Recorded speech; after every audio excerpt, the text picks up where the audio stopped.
Hello and welcome to Meet the Expert. I'm Daniel and I own a business tycoon raccoon for a million bells. And I'm Craig and I'm exclusive pre-order DLC. Today it's your chance to meet two experts from Scotland's gaming industry.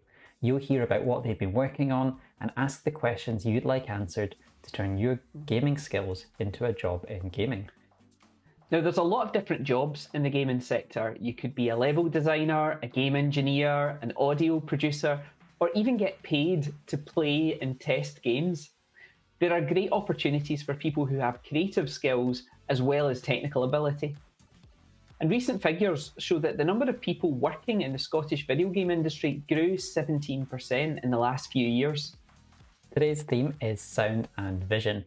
We're going to be talking to Luci and Searra about everything you can see and hear when playing games. We'd like to welcome our schools and groups watching today, and thanks for sending in questions. So big hello to Bigger High, Claymore Studios, Coatbridge High School, Codebase in Stirling, Denny High School, and Douglas Ewart High School. Yeah, we've also got people joining us today from Dumfries and Galloway College, Fife College, Kinross High School, Mackay Academy, Madras College, St Macar Academy and St Paul's RC Academy.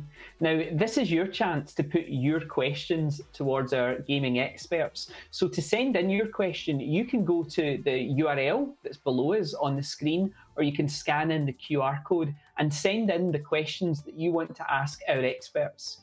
We've had a lot of questions come in already, and if your question is chosen, you're going to be entered into a competition to win a nice book.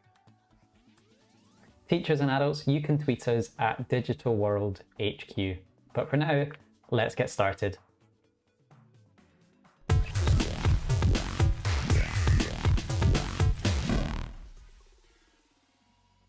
Hello Lucy, and welcome to our Meet the Expert session. Thanks for joining us. Hello, thank you so much for having me. I'm so excited. You're welcome. So we've got a lot of questions coming in already for you, but we'll get to that in a minute. Let's talk about what you do first. So what is your job? What do you do? So I am a composer and a musician, and that work as a musician takes me into lots of different roles, but part of that composing work is that I write music for games and other media. And especially for games, that involves me creating musical soundtracks that can work within a game to help enhance the story of that game and the gameplay and bring it all to life. Fantastic. So why don't we start with your gamer profile then, Lucy? So we ask this to all our guests. So I've got a few questions for you, kind of quick fire. So what was your favourite game when you were a teenager? Oh my goodness, I love talking about this stuff. So I probably had a few, but the first one that comes to mind is a game called Monkey Island, which is quite an old game now, but you played as a wannabe pirate who was actually a terrible pirate, and it was a point-and-click game where you had to go around this really cool, weird world, collect different items, and use them in different ways to progress the story.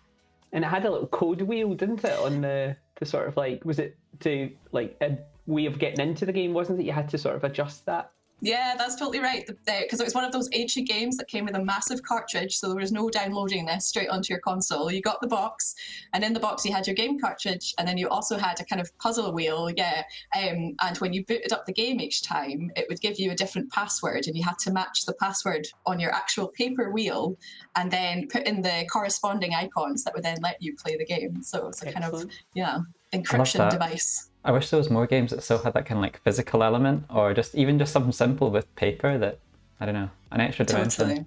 Yeah, I agree. It made it so fun. What game are you loving at the moment then? So I've definitely been on the Animal Crossing phase recently. I'm having a lot of fun with that. I'm struggling to sell my turnips at a rate that's going to help me make some money back. Daniel might make a deal with you, by the way. Oh, Daniel, yes. Turnip debt. Yeah, I'll give you some secret dodo codes for some good islands. Yes, thank you. Yeah, please do. I need it. I'm getting there with my turnip debt. And the last gamer profile question is, what cheat code would you wish you could use in real life? Such a good question. Okay, there's probably a few. The couple that come to mind for me, everybody would love to have that save and reset moment, right? So I think any game, I'd love the ability to be able to reload when something doesn't go your way. But the other one that came to mind just recently from Animal Crossing was, wouldn't it be good if you could actually shake real trees and get money fall out of it? I'd love that. That would be good. Yeah. That would be handy, wouldn't it? You know, Very handy. I like the idea of the save slots as well, but like knowing my luck, you would try to do it and it's like, sorry, no space available, or there's not a slot available for this save.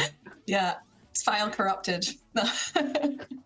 So we've got a clip of a project that you worked on that you're proud of. So let's watch a clip from it.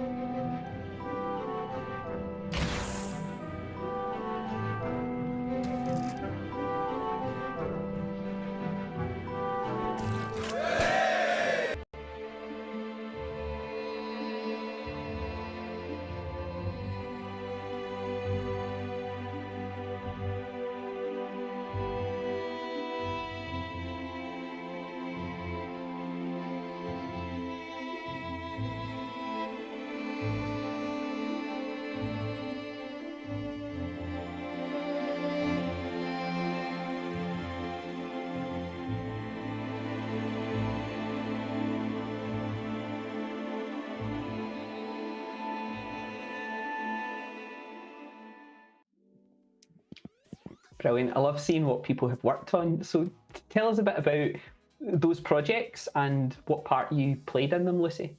Yeah, so the first bit of footage you saw was from a game called Murderous Pursuits, and that's by actually a Scottish game studio called Blazing Griffin.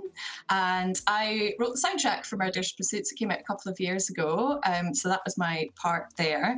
And the second bit of footage you saw was from also a video game called Lordbound, which is actually kind of a special project because it's not a game in of itself, it's extra content or a mod that's being released for a game called Skyrim, which I think probably a few people might be familiar with. It's part of the Elder Scrolls universe. And that's a really interesting project because it's a bit different. It's a voluntary project, basically fan-made, but it's a collection of international game devs. I think they probably have more than 50 people now that are working on it. And it's a massive mod. It's not, a lot of mods might just be like an extra armor set or a new character, but this is a game-size mod that they've been working on for, I think, more than 5 years. And I also worked on the soundtrack for that. However, with that project, there's several other composers as well, so we have a larger composers team. Fantastic. Good to hear that sort of like, you know, one for one specific company and then something almost for a community that you're making it for as well. And the fact that that's something that probably has had more people working on it for a longer time than some like commercial projects as well that might be building stuff. So that's a good mix. Exactly. I think that's what I love about game design as well, is just like these mix of projects and ways of collaborating. You're absolutely right. There's lots of different approaches. Daniel, you've got a few questions as well. Yeah, so I thought we could maybe talk a bit about the kind of like the sound side of things. So like today's session is all about sound and vision. And Lucy, you're representing the sonic side of video games, not the hedgehog though. Could you maybe tell us all a bit about why is sound important in video games? Well, I'm sure we all understand that sound and audio plays such a huge part in these experiences. It can say so much that you might not see just from the visual or the rest of the elements on their own. It's a part of everyday life for a lot of us as well. So it definitely brings so much to enhancing the story and the atmosphere. But specifically with video games, as compared to maybe film or something that's more linear, with games you have this extra interactive element, and that's what really excites me, and where sound and music can be really special because it has to give you feedback. If you interact with the game or do something, the sound and the music can really help the player understand what they're doing, what the goal of the game is, what it feels like, and just enhance the whole experience and elevate it to something really special. Yeah, I guess that's really true, because I can think of games I've played where sound has played a huge part in setting the scene and letting you know where you are in the story, and it can also be part of the gameplay as well. We've got a question that's come in from one of our viewers, and this one's from Logan at St Paul's in Dundee, and they're asking, what's your favourite soundtrack that you've made? Oh, that's such a good question, Logan. It's maybe quite hard for me to choose because I've enjoyed so many projects, but I think I might come back to Lord's Bound again. The second bit of footage we saw from the Skyrim mod. I think partly, like you were saying earlier as well, Craig, partly to do with just the community aspect of working on that project. It's been so fun and interesting because it's a fan-made project. There's a lot of freedom, which sometimes can be difficult to work with, but in this case, it meant that we had so much space to try out new sounds. And there's a really supportive, quite large composers team as well. So it's been a really interesting process to learn from other composers there as well. And I got to work with a musician that I love working with. Her name's Emma Donald. She's an amazing violinist, and you heard her there on that snippet of the soundtrack too. So whenever I have the chance to work with live musicians again, it always makes it a very fun time. That kind of actually leads on really closely to another question we've had from another people. And remember, you can send in your questions by using the QR code and the link that's at the bottom right of the stream. And if your question is selected, then there's a chance that you might win one of these books that Craig's holding up. So this is a book all about how you could get a career in the games industry. And it was written by Craig, and it's got lots of really nice illustrations. It almost looks a bit like a graphic novel, I always think. But if your question's asked, then there's a chance one of these books might be coming your way. But that next question I was going to ask, this one's coming from Douglas Ewart High School. And the pupil would like to know what hardware and software you use in the studio, or I guess do you work in a studio if you're working with live musicians, Lucy? That's another really good question. I think I should preempt it by saying that of all the composers and musicians I know, everybody has a completely different setup and approach a lot of the time. So there's no right way to do it, and it's very much about finding the way that works for you. I have a pretty decent audio PC that can handle a lot of the heavy processing and runtime that you need with audio. And I use a program called Digital Performer, which is basically what we call a digital audio workstation, or a DAW. If you know Logic or GarageBand or Pro Tools, those are all DAWs as well. So again, there's lots of bits of software out there that can work for you. And I have, I guess, what you would call a home small studio, which is where I do most of my composition work. But when it comes to any recording or large scale mixing or mastering, when you're getting towards the end of a project where you need to enhance the production quality and to get the music up to scratch for what it needs to be for the production, then I would usually go to an external studio, and there's several in Scotland and around the country that I might go to depending on what's needed, either to record or to work with an engineer to do something that's more specific. And it looks like you've got your composer headphones on as well today. I do. I've got my nice Bear Dynamics. Yeah, they feel like, a friend of mine who's also a sound designer explained these as feeling like slippers for your ears. So if you're looking for decent headphones, that's a good point. These are good ones, comfy ones. I definitely beat this headset I got last year. Thanks for answering that one, Lucy. We've had another question coming from Douglas Ewart, and the question is just, do you use Foley? So I guess it'd be good if you could maybe say what that technique is, and maybe also, have you ever sampled any unusual sounds when you've been composing, Lucy? Absolutely, that's another great question. So Foley, I'll do my best to sum it up quickly and hopefully accurately, is it's the art of reproducing sound for media. So you find it very often used within film, but sometimes it's used in game production as well, or maybe even for theatre. I've seen live Foley done for theatre before. And it basically means that there's a sound designer or a sound artist who's making sounds from scratch, that's then put against the screen to recreate something. So a good example might be for punching sounds in films. You might often hear that kind of wet, kind of thwacky sound. Quite often that's somebody punching a bit of meat or a watermelon. That's Foley that they're doing to recreate that sound. I think I heard a classic was the Star Trek old school doors opening. It was the sound designer putting paper in and out of a bit of envelope. So you get that kind of really soft, like, kind of sound. I don't know if my mic picked that up. And so Foley is also named after somebody called Jack Foley as well. So it's named after an actual person, which I always find really interesting, who kind of invented and developed this whole style of making sound. I use it a little bit myself. Most of my work falls more into the composition and music side, but I do sometimes get involved on sound design and development as well.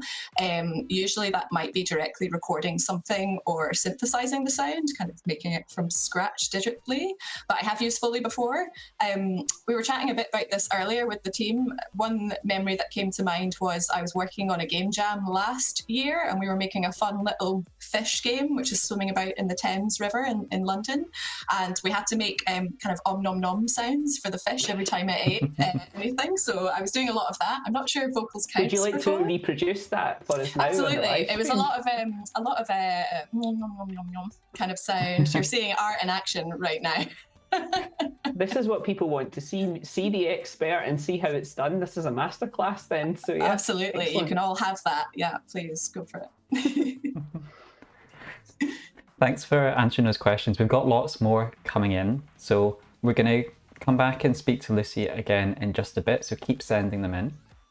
But for now, let's introduce our second guest, which is Searra. So thank you, Luci, and we'll speak to you in a few minutes' time. Thank you.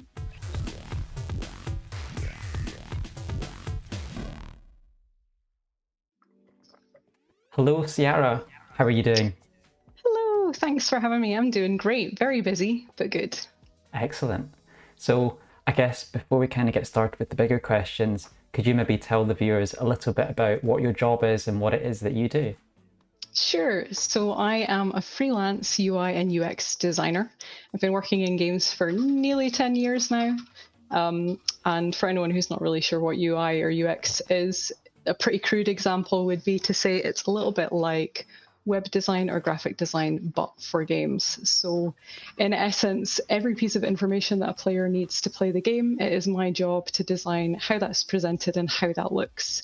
So that's everything from front-end menus, title screens, to health bars, control screens, inventory screens, you name it. Anything that the player needs to know, I'm kind of the person that's responsible for designing how that looks. That's such a good variety of different things to get to design. Yeah, it's pretty varied, and that kind of suits me down to the ground, to be quite honest. Yeah, so before we kind of dig in a bit deeper, let's start off with your gamer profile. So just like Luci, this is some questions that we ask all of our guests. So to start off, what was your favourite game when you were a teenager? A really good question. And like Luci, there's probably loads. But the one that kind of really jumps out and springs to mind is a game called Okami, which was on GameCube. And you played as a wolf goddess. And the art style for the game was all kind of this Japanese watercolor, cel-shaded kind of style. And you were essentially playing as the wolf and going around and ridding the world of evil and restoring it back to its natural beauty. And it had this really cool combat mechanic that was kind of using brushstroke gestures in order to kind of complete moves against your enemy, which was really interesting and different. So yeah, that's the one that kind of really sticks in my mind particularly.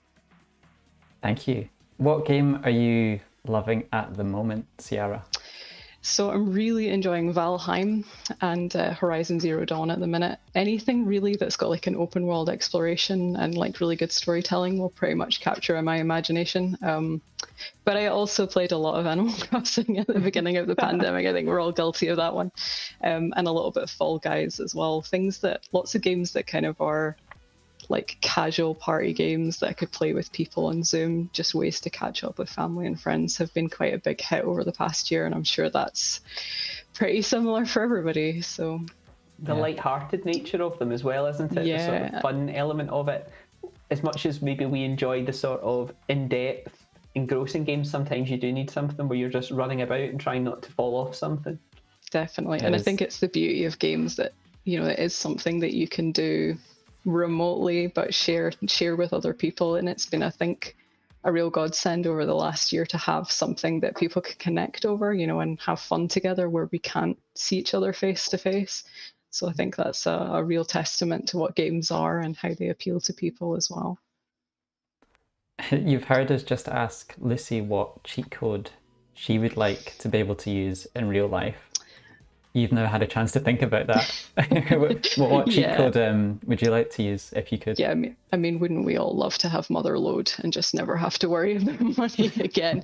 But I think the one that would really appeal to me, and I was diagnosed with ADHD last year, and I joke a lot that I'm a jack of all trades, master of none.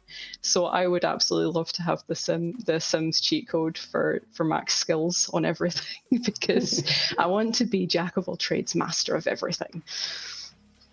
Excellent. Yeah, I think when I'm playing The Sims, there's only so long you can sit and play chess for to update some of your skills. So yeah, having a cheat code like that where you could just become instantly good at everything definitely sounds like something would be useful in any job. Yeah, definitely, definitely. So we've got a clip of a project that you're really proud of, and this is a game called Dead End Job. So let's watch the trailer and then we'll chat about that in a second.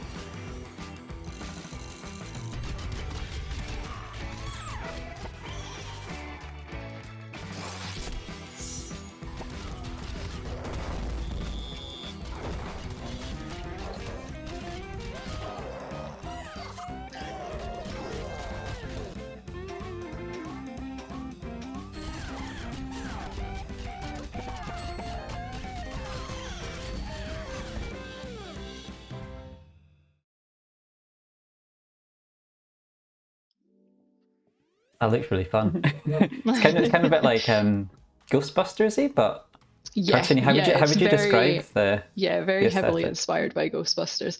So it's a twin stick top-down platformer, and you play as a down-and-out ghost hunter from a run-of-the-mill extermination company. So it's very tongue-in-cheek humor, a lot of visual gags. It is very heavily inspired by kind of 90s cartoons like Ren and Stimpy. And the art director, lead designer for the project, Tony, was really keen to push as much of those kind of visual gags into the game as possible. And that really fed into the UI as well. So the team was really, really small. There was only 3 artists, including myself. So I was really responsible for all of the UI design for the game, and also things like the character splash screens that you saw come up there as well. So the other 2 artists were handling all of the environments, characters, and animations, and then I was basically doing all of the user interface design for that. So yeah, it was just a really, really fun project. And I think for me, I love projects where the UI gets to play a part of the story, and it really did in that game in particular. Do you have a favourite bit where the UI is part of the game mechanism, or like a bit where you're like, I'm really glad I did that, or Yeah, oh, that was me? You want to tell everyone? There's loads of examples of that, but one of the things that I really like is Tony played a lot with kind of the visual gags that you would see in kind of 90s cartoons. And one of the things they used to do in 90s cartoons where they would just have like this freeze frame cutaway to a real world still shot. So, it would just suddenly cut to like a shot of maybe like a downtown car park or something like that. Just really jarring, sudden cut to a real world thing. And he really wanted to have jokes like that in the game. So one of the things he wanted was the first time that the player gets introduced to the player handbook, which is a menu that looks kind of like a folio kind of thing. He really wanted that to be one of these still shots. So I had to go and physically make this menu as a real book. So I have this thing now. So that was really fun, and just a kind of an example of where like you end up working completely outside of your skill set to achieve something in the game. So that was a really fun thing to work on. Excellent. So, Searra, today's session's about sound and vision, and you're representing the visual side of video games. So, before we ask some questions that have been sent in to you, why is visual artwork so important in video games?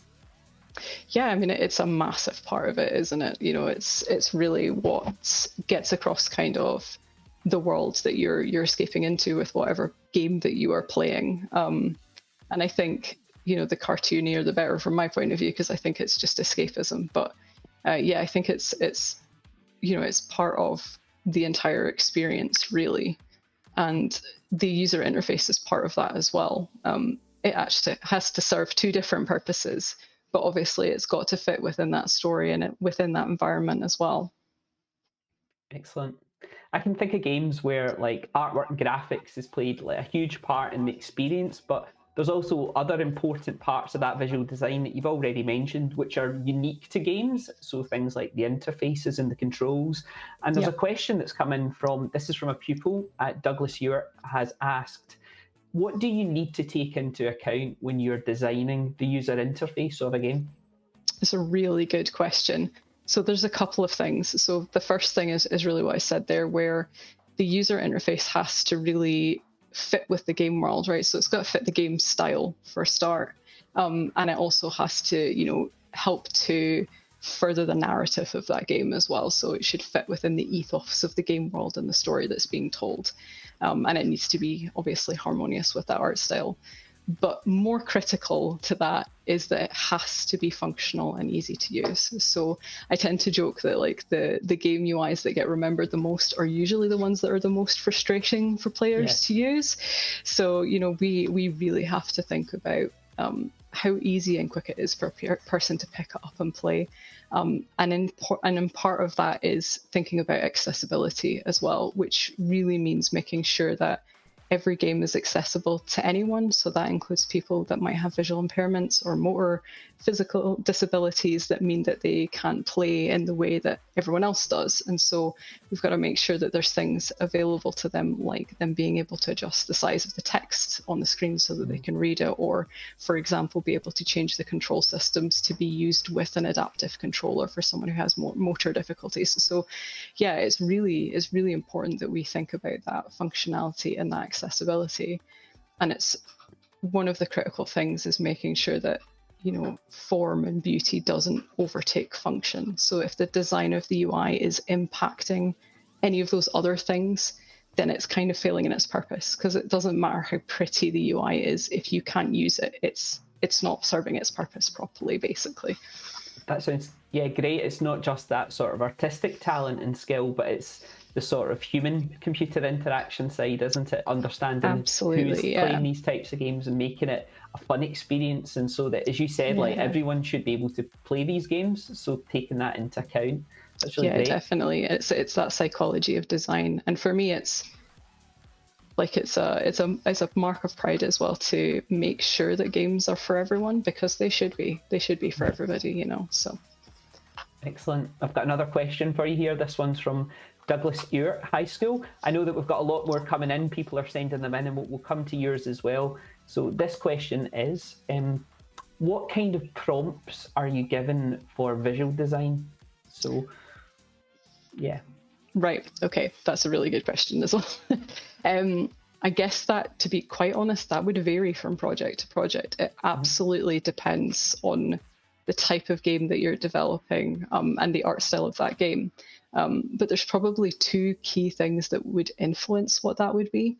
So the first thing is obviously the type of game and genre and the art style of the game, and making sure that what you are going to design for the UI is going to A, fit in that environment, and B, read against it, right? So particularly for things that appear like maybe around the periphery of the screen while you're playing, is that UI also has to be able to stand out from the background of the game and be readable, right? So there's that aspect to it. And then the other thing to think about is the target market. So who is going to play this game and what is going to appeal to them? So, the UI design prompts for, a casual mobile match 3 game are going to be completely different to a AAA first-person shooter. So, the art style is going to be very, very different, and the UI will be very different for those things. So, yeah, I guess it's really thinking about those two things. And then, the story and the narrative of the game is going to play a part as well. So even if you're thinking about a first-person shooter, the UI style for something like Call of Duty, very, very different to something like Fortnite, so it's kind of down to those kind of key things, really. Would you look at, like you mentioned, the ones that kind of had like a 90s feel? So did you get to go and watch 90s Nickelodeon cartoons or comics? Yeah, exactly. Yeah, no, we spent ages referencing lots and lots of different cartoons from that time period. I watched a lot of cartoons in the run up to that, but also looking at other games with similar gameplay as well, from more from the user experience point of view. So making sure that how the information was presented was still something that players would maybe find familiar and be able to pick up quite quickly. So it tends to be whatever project I start on, I would go and pull together like a mood board of different images from games which are thematically similar to the game that we're working on, and also visually similar to the game we're working on. So it might not be the same kind of gameplay, but it might have the same art style idea. So I would kind of pull together a mood board of both of those things and start looking at what I can pull from them that will fit in the game that we're working on. So great. One more question here, which is, is there a particular game that really inspired or influenced your own style when it comes to visual design? Yeah, so I think my style really has to adapt to every project that I'm on. So I don't tend to think of myself as having a specific style when it comes to the UI anyway. But I think every project I work on, I try to look, as I said, for references from lots of different games that are going to fit that particular project.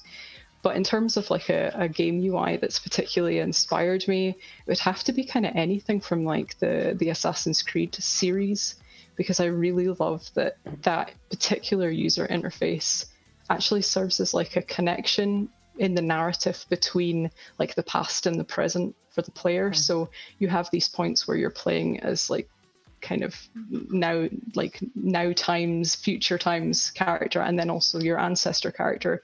And the UI creates like this bridge between those two different parts in the story, which I think is really clever. And they've done some really clever stuff in terms of how they present information and things like DNA strands, and just really like the way that they've kind of furthered the story in the UI and that series of games.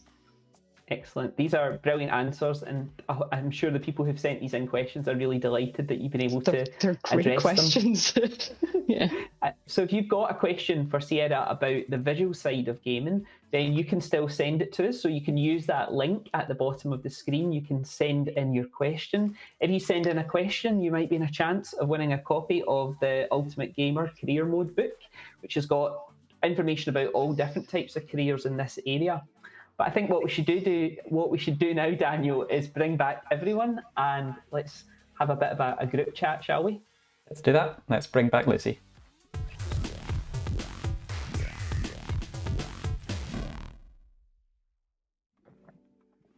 All four of us together now. Welcome back, Luci. And these questions that we've now got, I think these will be best answered when we've got both of you here together.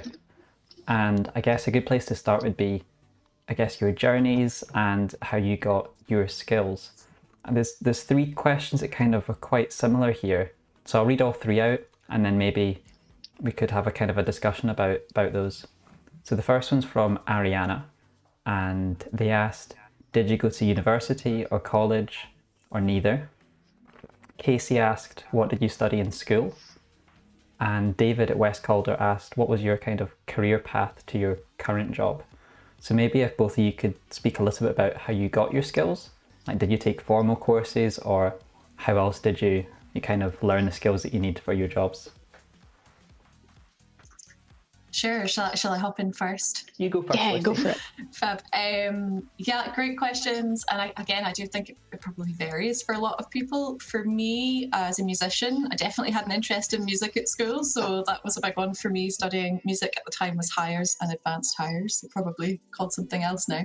And then I went on to the University of Edinburgh to study an undergraduate in music, which was kind of an all-round music course with some specialisation. But then because I specifically was interested in going into media music and developing skills that are less on the classical music side, so understanding more of the tech that's involved, like we mentioned earlier, digital audio workstations, recording techniques using microphones. I went back to uni to study a master's, which was a Master of Science in Composition for Screen. So it was kind of music for all things screen, but there was a focus on films and a little bit of game work as well. So those were kind of my main studies into that. A lot of the around that was getting as much experience as I could with other musicians, composers, ensembles. I don't just write music, I also play an instrument and I sing a bit as well. And I've also spent a lot of work with youth and community projects as well, which I've found really rewarding and a great way of learning more about your craft is learning how to teach it. So that's all helped to get to where I am, to meet more people and write more music and collaborate more. It's really interesting. I don't think people might realise that you could actually do a course on composing music specifically for screen, so television, film, games as well. So perhaps at the moment, someone is watching this who's really into music and doesn't realise that, actually that's a course that you can study. And it's in Scotland that you studied that course, is that right? Yeah. That's right. That was in Edinburgh, and I believe there's a few more available in Edinburgh and beyond as well. There's some really amazing skills. Yeah. Exactly, but yeah, no, it's a very good point there. I would say that more and more of these opportunities are popping up as we're becoming, I guess, the world's more technologically advanced. So definitely have a little look out there if you're interested in going down that route. Like I said, you don't need to have a degree either or go to university. There's lots of ways into the industry depending on what specifically you're looking to do. But for me, it was really useful, especially because I came from more of that classical background. I'd learned an instrument and learned that side of music, the theory and practical applications of it, which is really useful, but I needed to develop my skills digitally as well, writing music digitally and using the involved gear and hardware that you need. So it helped me get that experience that I needed. Excellent. Searra, the same question for you then. So yeah, I left high school in 5th year and went straight to university. So I had applied for art college and didn't get into art college, but I'd also applied for the computer arts program at Abertay. And I think that was kind of a bit of a godsend because I ended up getting a place on that course, and it just actually opened my mind to what the opportunities for a career path were, because I think at the point that I was in 5th year of high school, there wasn't really a lot of knowledge about kind of what artists could do career-wise in film and animation and games. And so a lot of my career advisors were kind of pushing me towards maybe web design or graphic design. And I wasn't really interested in either of those things. And the irony is that I kind of now do both of those things, but within an industry that I really enjoy. So I left in 5th year and went and did the computer arts program, which was a combination of all kinds of digital art skills, really. So there was graphic design, 2D animation, 3D modeling, a little bit of film development as well. And it was just a really great chance to really learn lots of different skills, and there was obviously a lot of game development built into that, as it's one of Abertay's kind of flagship courses for games development. So yeah, I did that, and then I went on to do the Masters in Professional Games Development after that, which was kind of like a year-long course where you actually built games. So we'd get split into teams over the course of the year, and we built games as a team, which was a really great opportunity to find kind of a specialism, which ended up for me being user interface design.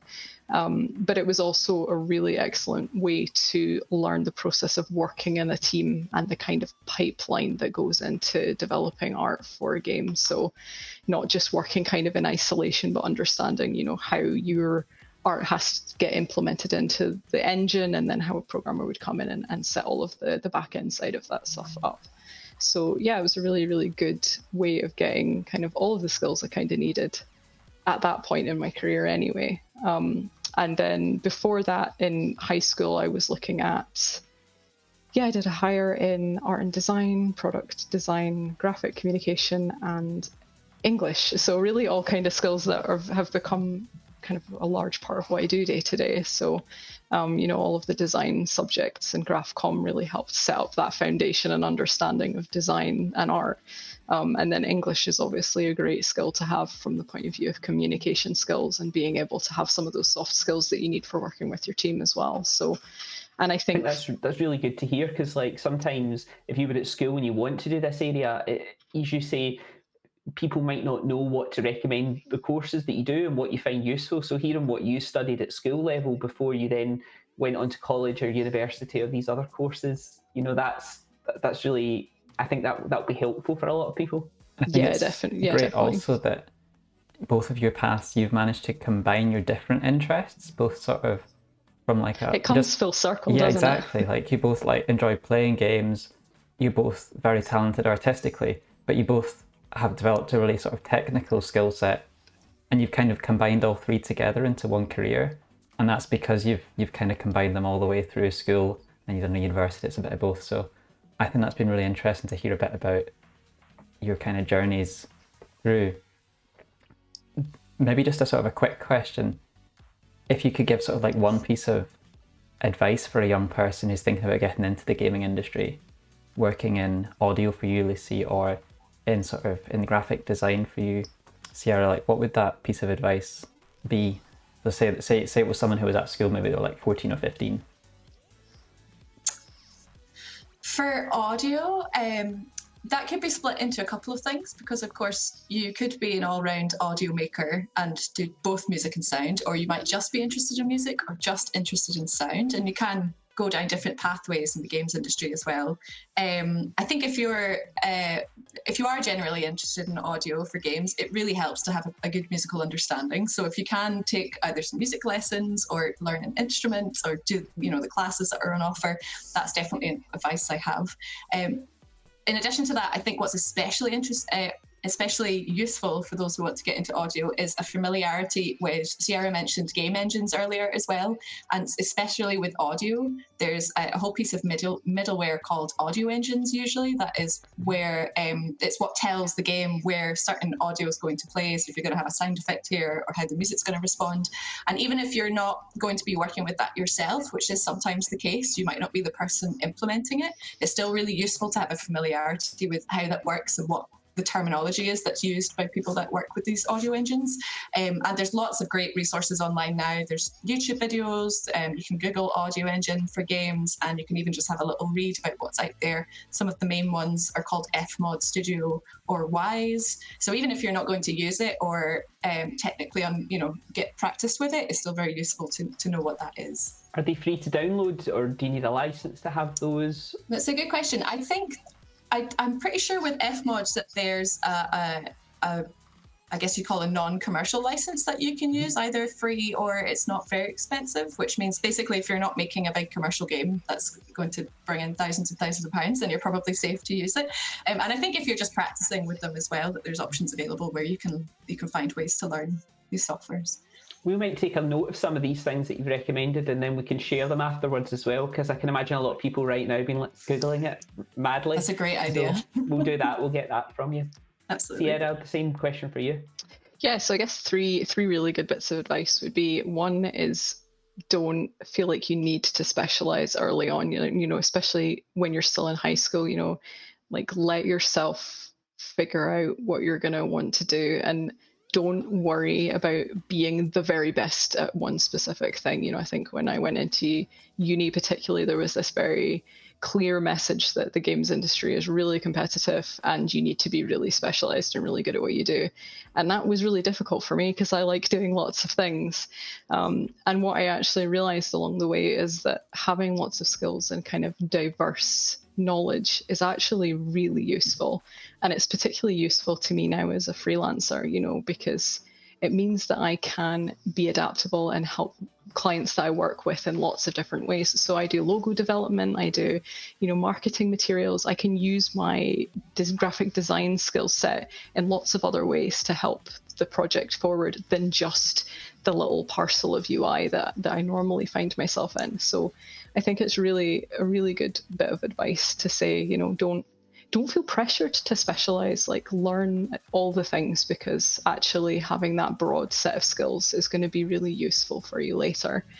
And then the second thing I would say is, regardless of whether you want to work in design or audio or UI, start playing games and looking at them critically. So like still have fun, obviously, but try and have a little bit more of a critical eye when you look at games. And if you've got a particular area of interest, if it's art, if it's UI, if it's audio, then look at that in particular and say, what things do I like about this? What don't I like about this? If you're looking at UI, ask yourself, can I use this easily? Do I understand where things are? What don't I understand? What really frustrates me? And that's a really good one. Like, what frustrates me about this UI?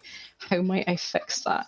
Those kinds of like critical analysis of games are going to be a really, really useful skill set for you to be able to start designing stuff in the future. So yeah, I think that's a really good one. And then the final one is like, look at what other people are doing, you know, find portfolios and artwork and inspiration from people who are already in the industry. A really good resource is artstation.com. It has lots of portfolios for concept artists, 3D modelers, environment artists, UI designers.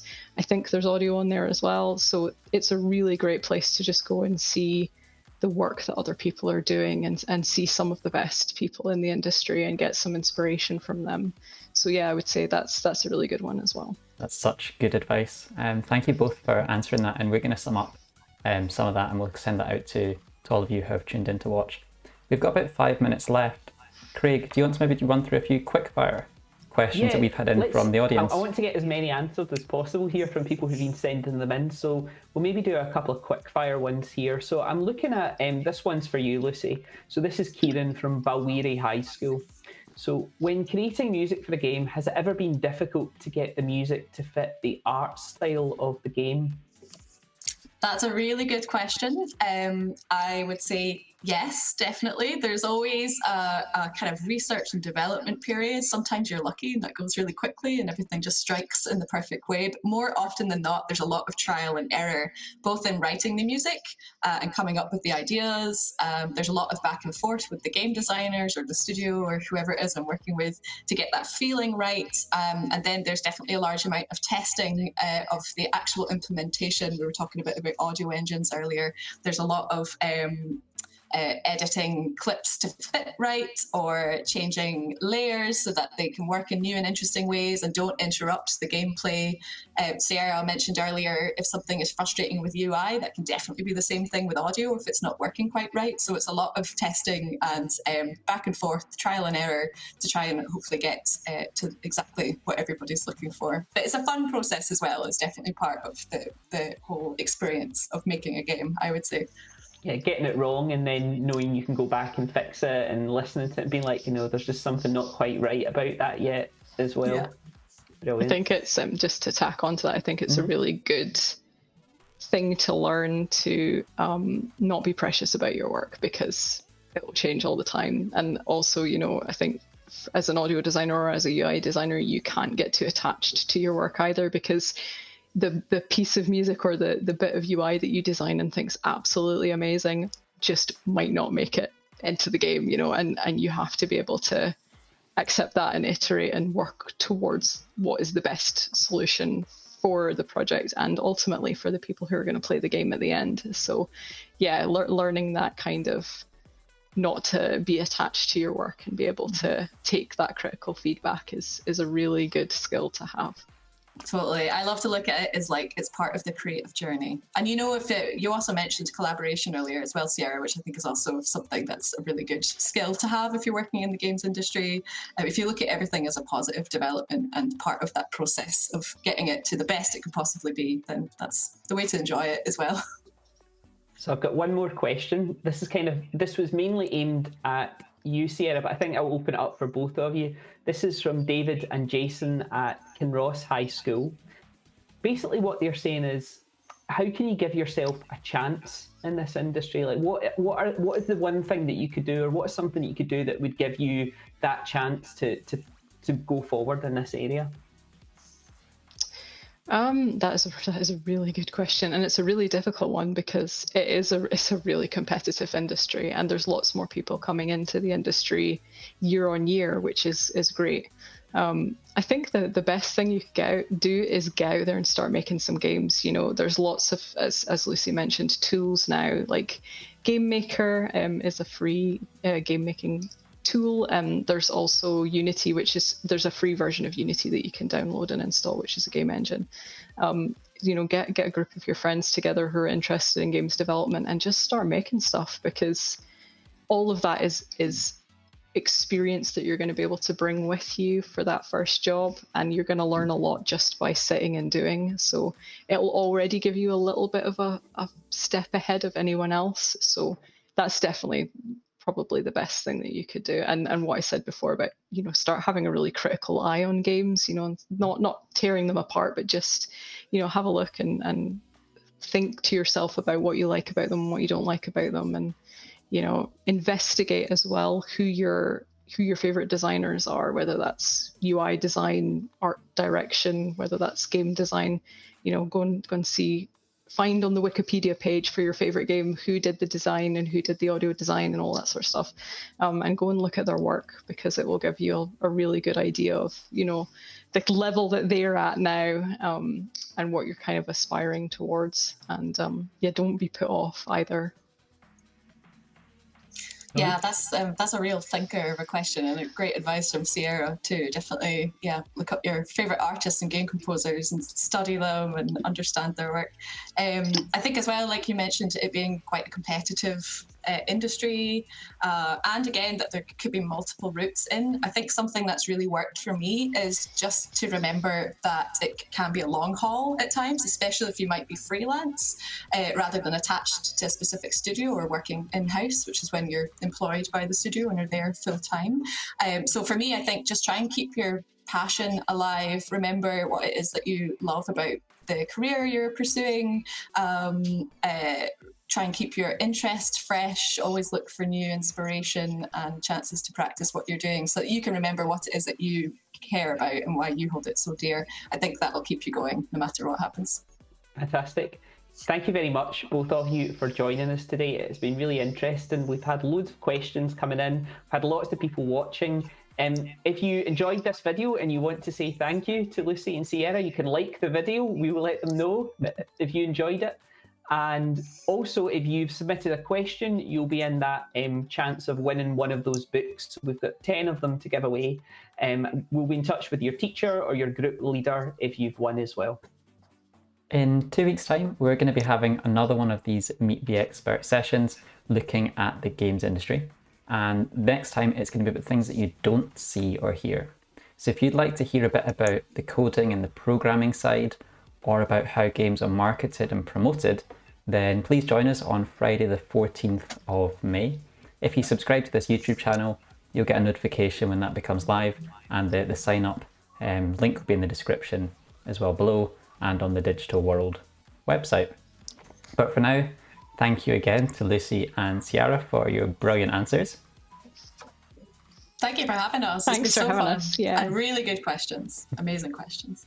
So it's bye from Craig. Bye-bye. And it's bye from me. See you next time.